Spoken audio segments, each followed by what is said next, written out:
Langsung saja video ini saya tujukan sebagai surat terbuka saya kepada Bapak Sandiaga Uno selaku Menteri di Kementerian Pariwisata. Bagaimana Pak? Program Oke Ocrot yang gak jelas sampai saat ini. Dan begitu ada jadi menteri, ada program wisata halal. Di tempat lain, di satu event lain, Anda berpidato mengenai kebinekaan, mengenai Indonesia yang punya toleransi dan bla bla bla. Tapi di tempat lain, Anda mengotak-ngotakkan tempat untuk menjadi wisata halal atau apalah itu. Gak ngerti loh Pak sama plan-plannya pikiran Anda itu. Catatan Anda yang mohon maaf mempermainkan agama untuk mendapatkan kedudukan itu ada, sejarahnya ada, masih tercatat di benak masyarakat Indonesia. Tapi begitu Anda naik menjadi jajaran kementerian, tetap aja nggak ada yang berubah juga Pak, cuma diperhalus. Bagi Anda mungkin hanya kematian seekor anjing ya, tapi enggak bagi pemiliknya Pak. Itu adalah bagian dari keluarga mereka.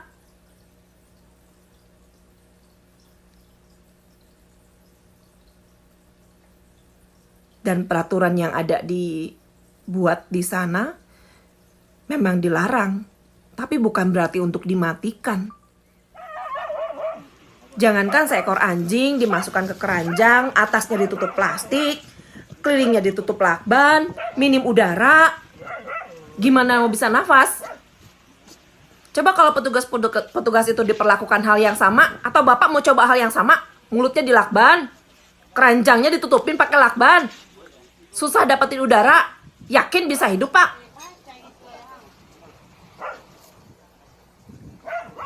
Program wisata halal Pak,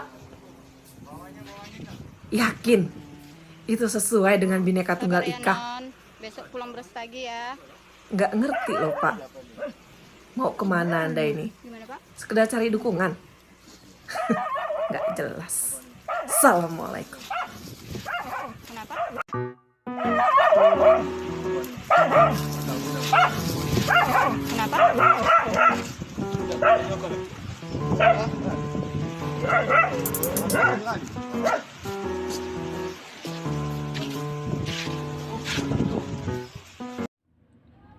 Oke, shalom, selamat datang kembali di channel ini bersama saya di Jaya Inspirasi. Salam inspirasi. Kali ini saya akan membahas mengenai Sandiaga Uno terkait dengan program wisata atau destinasi wisata halal yang akan dibuat atau dilaksanakan oleh Kementerian Pariwisata dan Ekonomi Kreatif Indonesia. Sekali lagi, destinasi wisata halal terkemuka di dunia. Itulah yang menjadi program daripada Sandiaga Uno. Kita tahu Sandiaga Uno siapa, bagaimana ketika beliau masuk di dunia politik, memainkan politik ya, untuk memenangkan Pilgub DKI Jakarta bersama dengan Anies Baswedan, bagaimana membuat namanya menjadi naik di dunia perpolitikan Indonesia. Kita tahu semua cara dan bagaimana desas-desus yang kita saksikan pada saat itu, dan sekarang dia menjabat sebagai Menteri Pariwisata dan Ekonomi Kreatif. Ya, teman-teman sekalian, teman-teman juga bisa memberikan komentar di bawah ini. Silakan memberikan komentar yang positif untuk membangun dan jangan saling menjatuhkan, tetapi marilah kita saling membangun, saling menasehati dan memberikan jalan keluar bagaimana seharusnya kita hidup bersama di negara kesatuan Republik Indonesia ini. Ya, baik, saya bacakan terlebih dahulu sebelum saya komentari terkait dengan pernyataan Sandiaga Uno atau sebuah program yang akan dieksekusi dilaksanakan oleh Kementerian Pariwisata dan Ekonomi Kreatif Indonesia. Seperti yang kita ketahui bersama bahwa menteri adalah perpanjangan tangan daripada presiden yang melaksanakan apa yang menjadi program presiden, program daripada kabinet presiden Indonesia. Yang melaksanakannya adalah menteri-menteri yang dipilih oleh presiden, dan salah satu menteri yang dipilih oleh presiden adalah Sandiaga Uno yang memimpin Kementerian Pariwisata dan Ekonomi Kreatif, ya. Jadi dia Menteri Indonesia, bukan Menteri Pariwisata, Ekonomi dan Kreatif khusus golongan agama tertentu, tetapi secara luas dia harus memikirkan Indonesia secara keseluruhan. Tetapi saya tidak tahu kenapa bisa terjadi, apa motivasinya, dan apakah memang itu diperbolehkan atau memang ada hal-hal yang lain yang perlu kita kita pikirkan bersama, ya. Nah, saya baca beritanya. Menteri Pariwisata dan Ekonomi Kreatif Sandiaga Uno menyebut Indonesia memiliki potensi wisata halal yang sangat besar. Hal tersebut ia paparkan dalam virtual International Halal Science Conference 2021. Selain memiliki jumlah penduduk muslim terbesar di dunia, Indonesia juga memiliki destinasi wisata yang beraneka ragam untuk pengembangan potensi wisata halal. Jadi wisata halal, ya teman-teman, kata Sandiaga Uno dalam launching of Spiritual International Halal Science Conference 2021. Wisata halal merupakan segmen pariwisata yang menyasar target wisata muslim, ya. Khusus targetnya ini adalah orang-orang muslim. Beberapa hal yang perlu dimiliki destinasi wisata untuk pengembangan wisata halal adalah menyediakan makanan halal, fasilitas pendukung seperti tempat berwudu dan musola, serta memiliki pelayanan yang ramah dan islamik, ya, muslim. Menurut Sandiaga Uno, potensi pengembangan wisata halal Indonesia juga diperkuat dengan masuknya Indonesia ke dalam 5 negara dengan pengeluaran wisata halal tahun 2019 berdasarkan data dari State of Global Islamic Economy Report 2020 dan 2021, yaitu sebesar 11,2 miliar US dollar. Maka dari itulah Sandiaga Uno, kami saat ini berusaha mempersiapkan Indonesia menjadi destinasi wisata halal terkemuka di dunia, khususnya Asia Tenggara khususnya. Baik, saya komentari terlebih dahulu terkait dengan hal ini.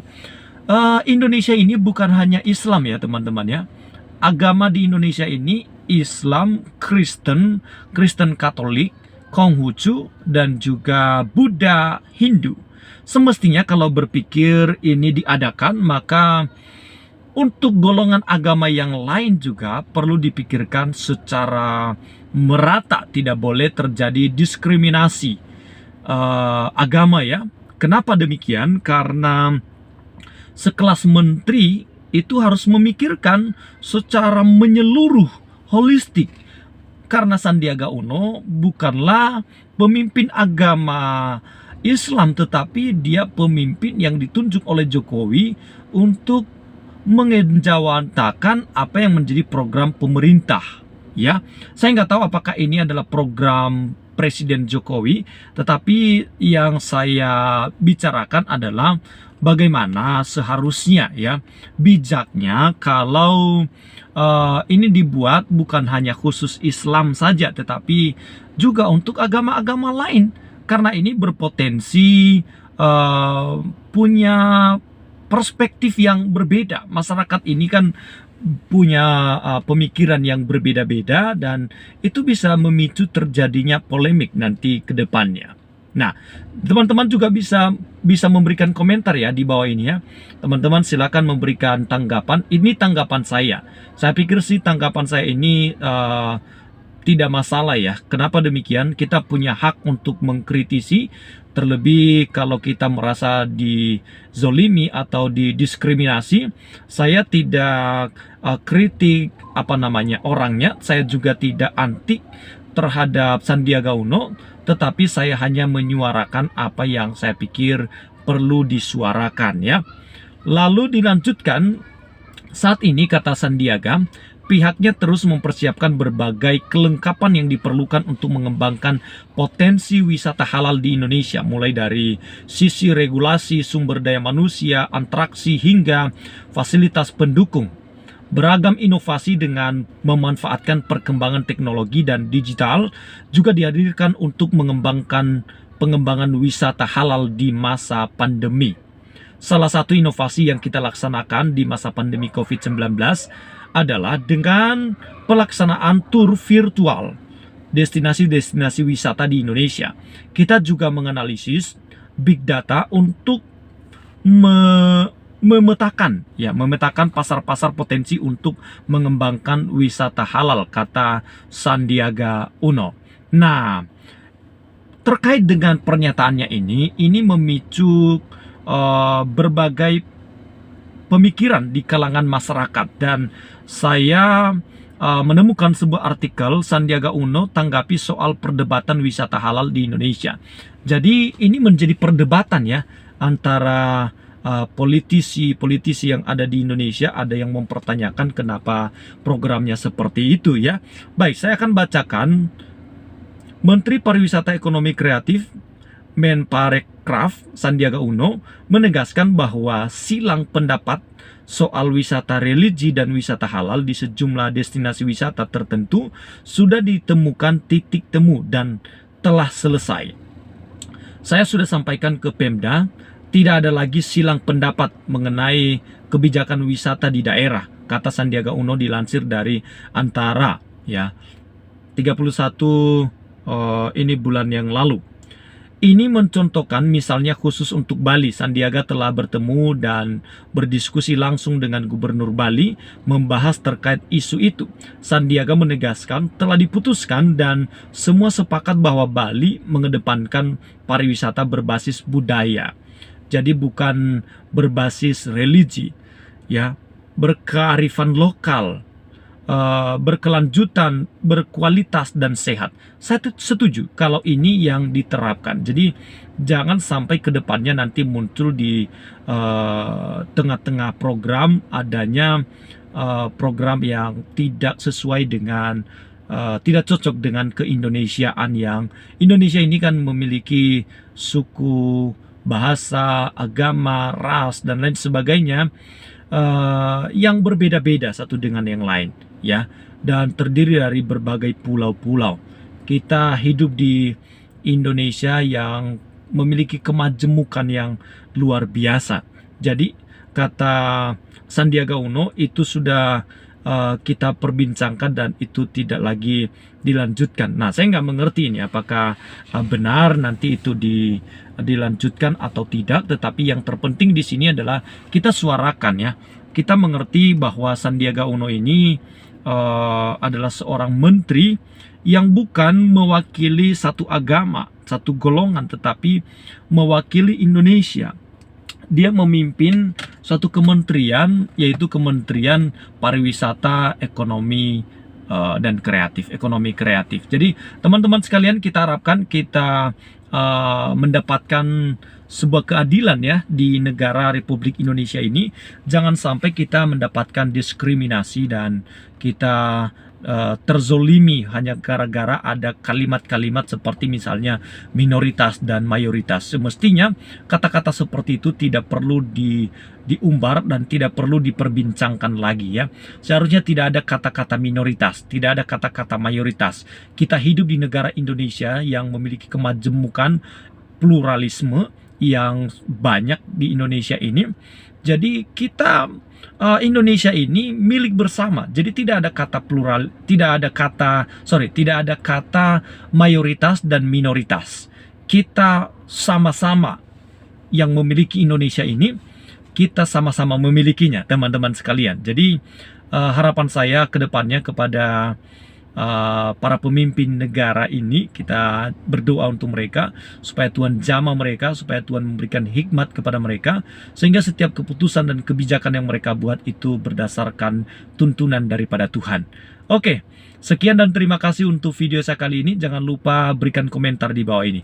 Tuhan Yesus memberkati kita semua. Amin.